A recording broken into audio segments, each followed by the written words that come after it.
So what's up guys? Welcome back to my channel. Magandang umaga, tanghali, at hapon sa lahat.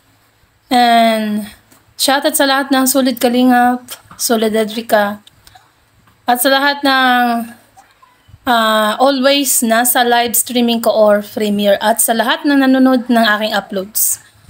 So andito tayo for another reaction video guys.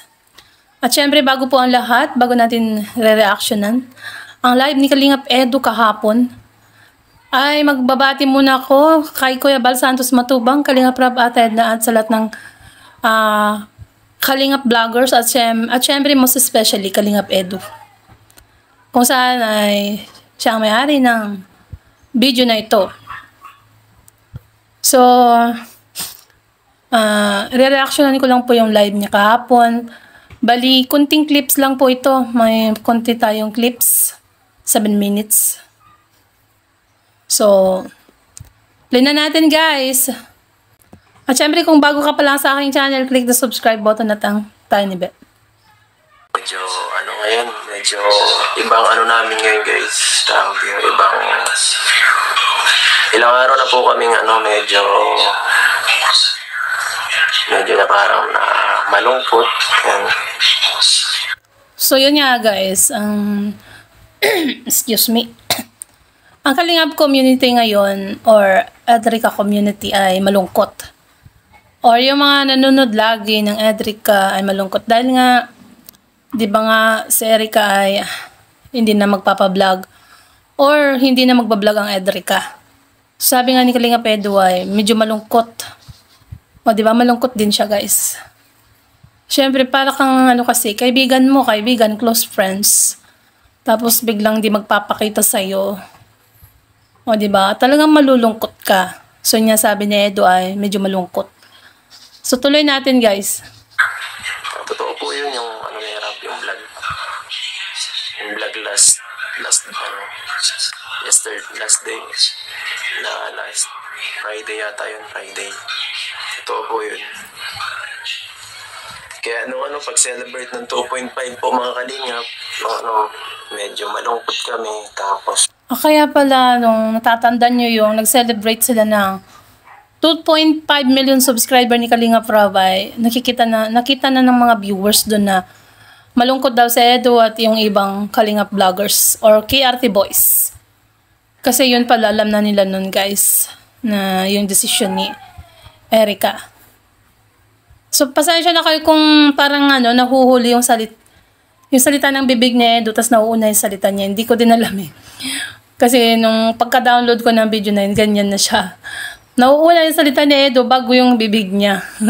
Hindi ko lang nangyari. Basta yun na yun eh. Pagkakuha ko ng video. Birthday po medyo malungkot din. Ang konti. Ewan ko, ang sama ng tiyempo eh. Sumabay dun sa occasion niya eh. Kaya medyo okay ram. Siyempre naiya din siya. Kasi siyempre medyo malungkot sila dahil wala nga isang kaibigan. Hindi umaten at hindi naka-attend. Siyempre talagang malulungkot ka. Kahit naman viewers eh. Talagang hinahanap si Erica, diba? So actually hindi good vibes naman ang ating reaction ngayon, guys. Kung ano lang po yung sa loobin ni Kalingap Edu, yun lang po. So, play natin, guys. Pero sabi ko sa kanya, minsan kahit anong mangyari kahapon, sanay na tayo sa ganito, yung mga umaalis, may bumapalit na bago, di ba? Yan. Kaya, yung pag-alam ni Eric guys, i-respeto na lang natin yung kung decision niya, kung anong... Yan, tama yan guys, i-respeto natin ang decision ni Erica. Dahil hindi natin alam kung anong dahilan. Basta, may dahilan yan. Pero hindi muna natin siguro malalaman ngayon guys. May tamang pagkakataon kung ano man yun. At sabi nga ni Kalingap Edu, i-respeto, wag nating ibas. Huwag niyong ibabas si Erica. Kung ano man po ang decision niya, decision ng pamilya niya, labas na po tayo doon. Gusto niya sa gusto niya ng privacy or gusto niya hindi masyado ma-vlog or gusto lang mag-focus sa pag-aaral. Ano na lang natin, hayaan na lang natin siya munang sa gusto niyong tahaking Landas. Yan, tama yan, Kalinga Pedro. Saka sana po sa mga nang babas dyan, tumigil naman na kayo. Ba't nyo ba binabas si Erica? Dahil ba hindi na siya magbablog? Dahil ba hindi nyo na mapapanood? Ganon. Kaya nyo binabash? Actually, ginib up na nga lahat eh. Ultimo scholarship niya pabahay. Ginib up na niya. O, diba? Wala naman, kumbaga, pag mag-aral man siya ngayon, sarili na nilang kayod yun. Sana tumigil na kayo. At kung ano man yung pinagsasabi nyo dyan, tigilan nyo na yan. Kasi yung iba kasi na, yung fans dati, naging basher. Hindi ko alam kung bakit. Sana wag ganun, diba?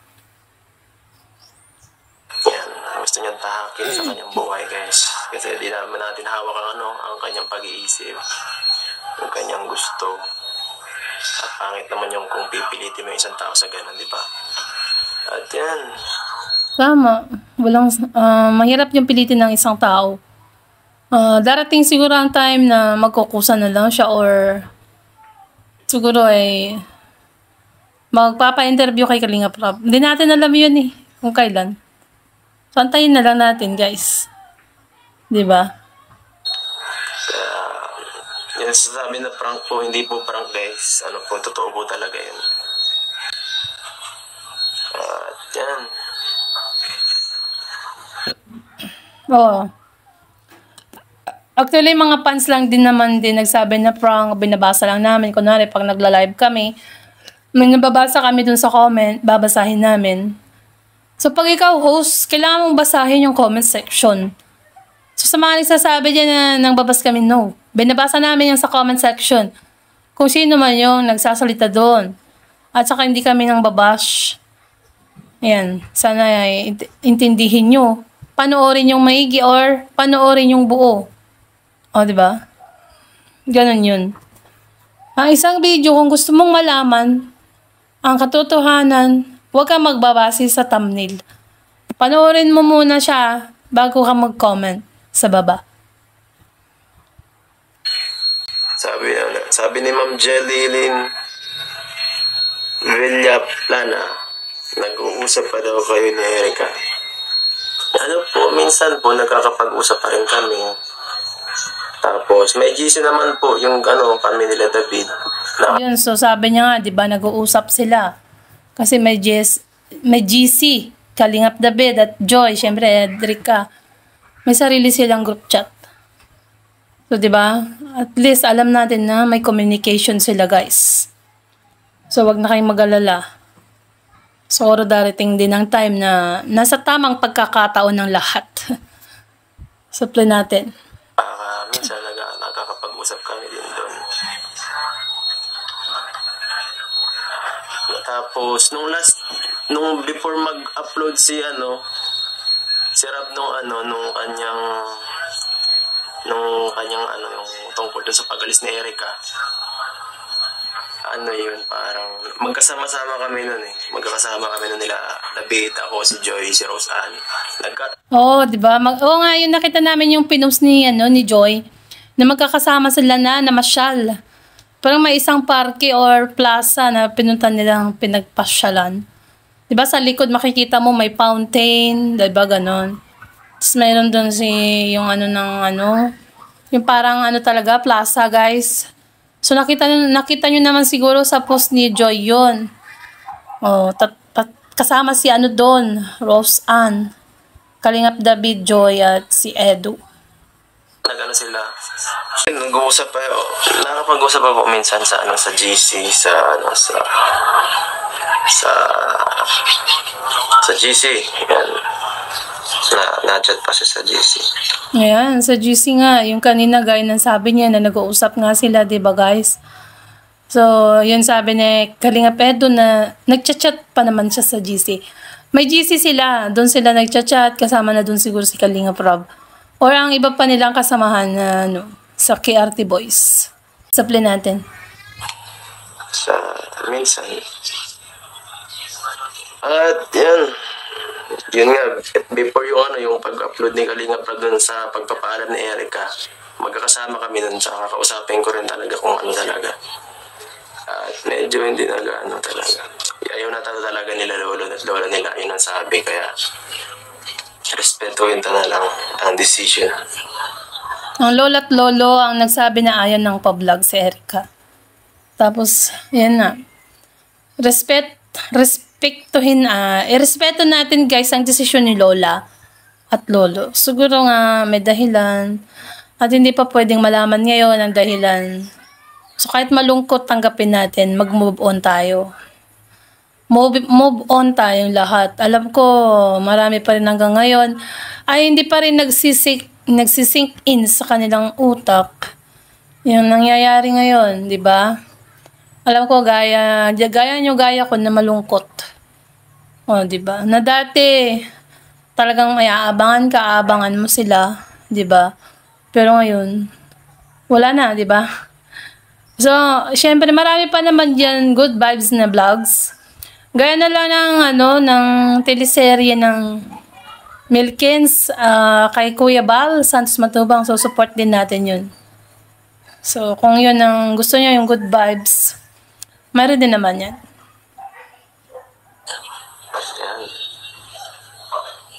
Oy, Ma'am Elena. Ano yun? Sino nagpalipad? Ma'am Kapudi, shoutout po. Thank you so much po. Uy, grabe, 3,300 tayo. May nag-chat, sabi ni Ma'am Elena Rubio. Hi, it's dito lang kami to support you. We love you. Oo, ganun lang talaga ang buhay. Kung may umaalis, may dumating na mas maganda. Tama. Malay mo na, Edu. Yan, grabe ang dami niyang viewers no? 3,000 live viewers. So, sabi nang nag-chat ay, kung may umaalis, mayroong mapapalitan. O may darating na maganda, ganun. Sabi.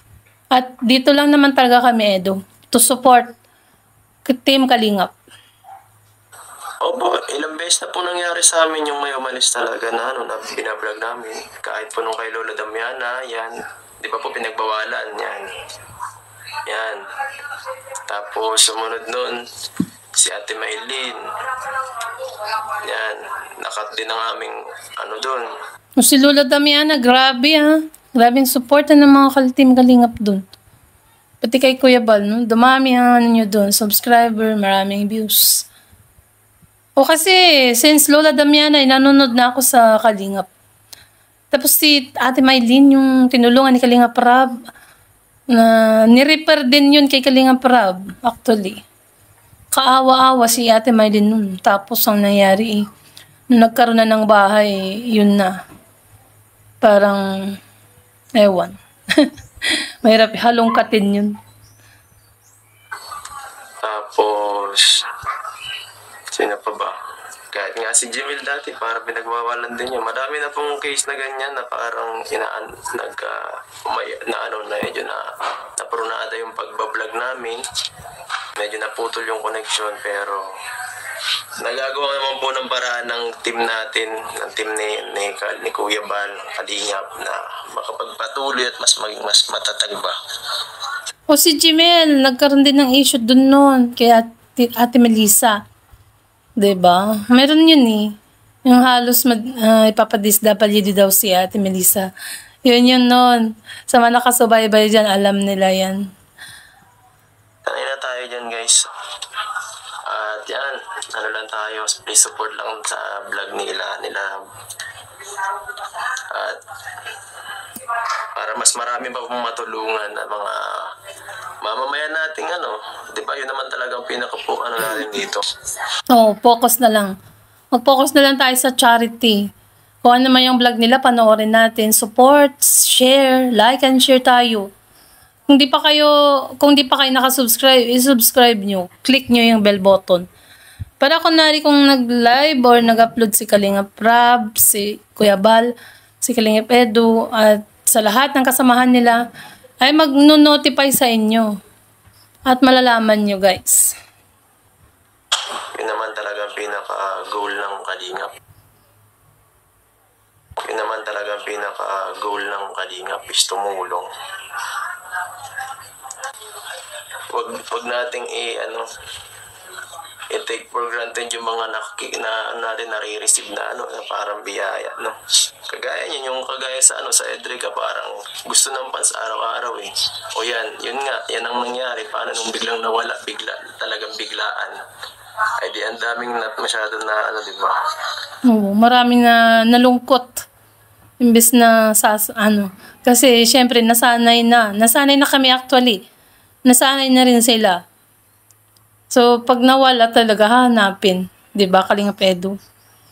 Kaya ngayon, mag-move on na. Sana diba? So, flipan natin to, guys. Masyadong nasaktan. Kaya, alaala na lang. Yan, alaala na lang yung mga videos natin. Yeah.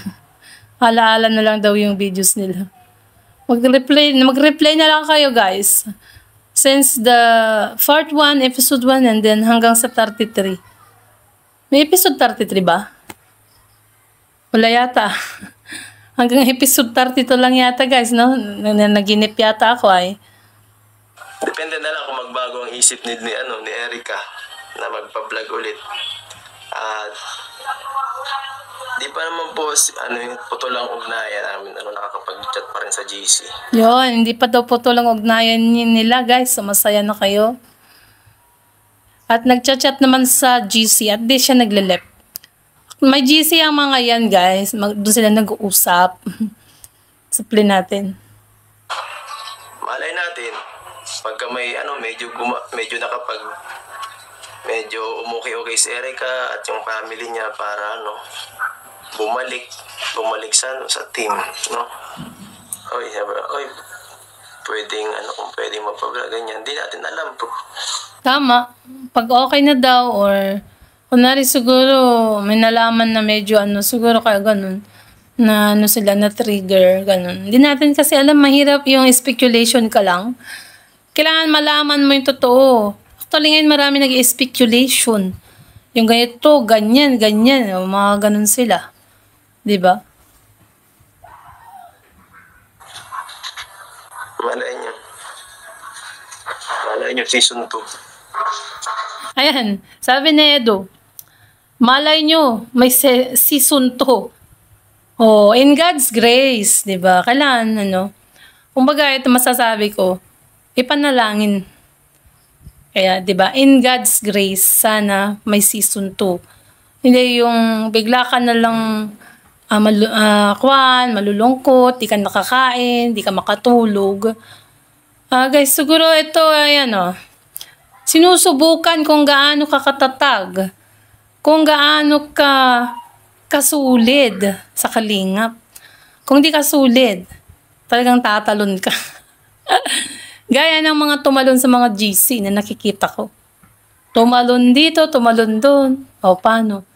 Paano pag babalik kunwari ang Edrica? Example lang. O, diba? Pag bumalik ang Edrica, example lang. Babalik ka rin. Ganon. Supply natin, guys. Lahat mo naman ay may ending po, guys. Kaya, expected na natin yan may katapusan di ba? Kaso lang, ito masyado unexpected talaga, biglaan talaga. Kaya, yan, medyo masakit. Oo, biglaan. Parang walang paalam. Kumbaga sa magjowa, bigla na lang umalis yung babae. Hindi nagpaalam. Ganon, yung example niyan. Kalinga Edu, no? Supply natin. Diba? Ang hirap magsalita ngayon, Ang hirap magsalita ngayon, guys. Ramdam ng lahat. Ramdam ng buong Kalinga fans ang pagkawala ng isang angels. Oo. Totoo yan, Kalinga Edu. Ramdam ng lahat since the day 1 na nag-upload na si Kalinga Prab.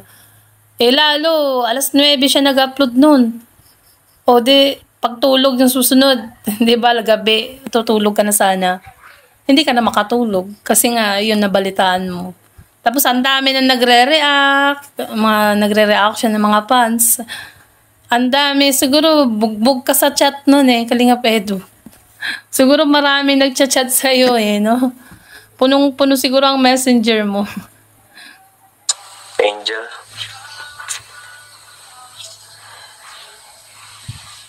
Paano na yung panliligaw? Ha? Depende po kung gusto niya. Kung hindi na po, ay di back out na rin tayo kung hindi na, kung ayaw na niya. Pero hanggat okay lang, di tayo matigil guys. Grabe. Pero kung ayaw na ni Erica, okay lang din guys. Grabe, ako din naiyak. So, yan. Sabi ni Kalingap Edu, tuloy pa rin daw ang panliligaw niya. Pero pag ayaw na daw ni Erica, titigil na rin siya. Pero ito masasabi ko sa'yo, Edu, pag mahal mo talaga siya, hindi ka titigil. Kahit pa harangin ka man ng sibat or harangin ka man ng kung ano-ano dyan, kung mahal mo, ipaglaban mo. Ganun yun, Edu. So, yan lang naman may papayo ko, di ba? Kung kahit man ilan pang pagsubok na daranasin mo sa panliligaw kay Erica, ay kung mahal mo talaga, di ka susuko. So, maaaring ito ay pagsubok sa inyong dalawa. Kaya nangyari ito. Kung malalagpasan nyo ito, kayo talaga. So guys, hanggang dito na lang po ang ating reaction video. At kung bago ka pa lang sa aking channel, click the subscribe button at ang tiny bell. At syempre, support and subscribe, Kalingap Edu, Kuya Bal Santos Matubang, Kalingap Rab Atad na sa lahat ng kanilang kasamahang Kalingap Vloggers. At syempre guys, ang aking channel, don't forget to like, subscribe, share, and bell nyo yung notification. So bye, thank you very much, and to God be all the glory.